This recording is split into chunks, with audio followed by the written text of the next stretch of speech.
สวัสดีครับวันนี้เราก็อยู่ทะเลนะครับ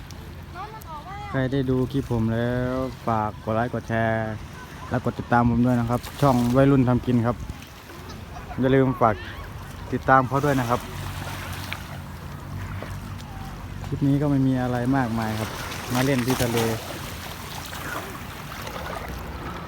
มันออกมาแล้วนี่เพิ่นตัวมันออกมาแล้วกล่องมันชันเลยนะมันสะเทือนมากกล่องมันชันเลยนี่มันออกมาแล้ว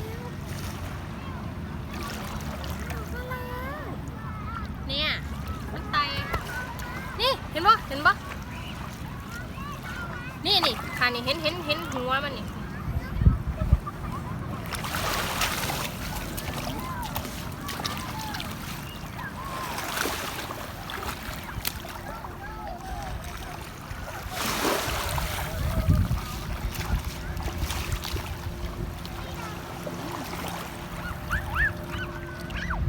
น้ำทะเลใสมากเลยครับ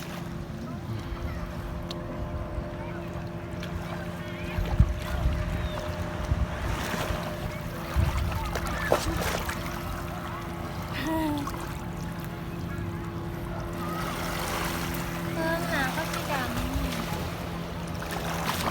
ขายอะไรบุญ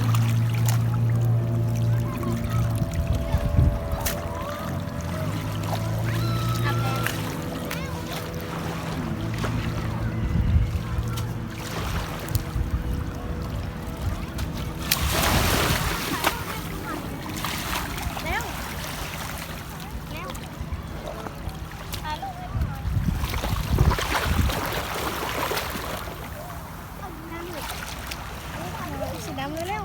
มาถ่ายอยู่พี่ถ่ายลูก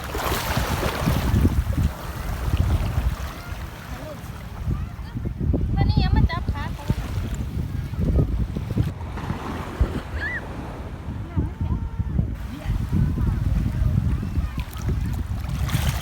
เจ้าเขาถ่าย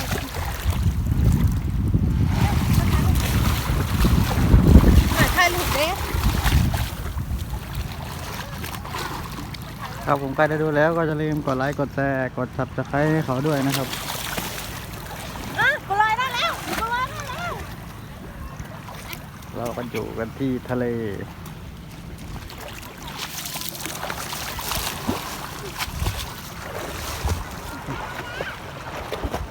ฝากกดติดตามช่องวัยรุ่นทำกินด้วยครับฝากไปกดไลค์กดแชร์กด Subscribe ให้ด้วยนะครับ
เดี๋ยว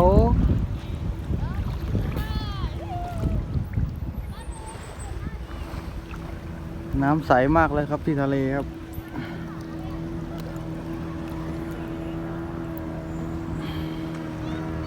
ใครได้ดูคลิปผมแล้วก็อย่าลืมฝากกดไลค์กดแชร์กด Subscribe ให้ผมด้วยนะครับ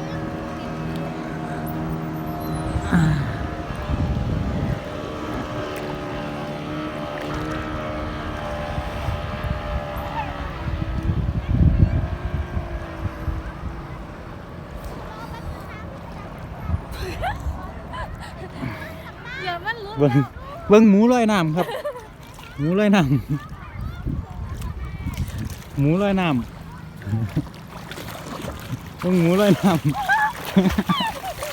เสือกูไปแล้ว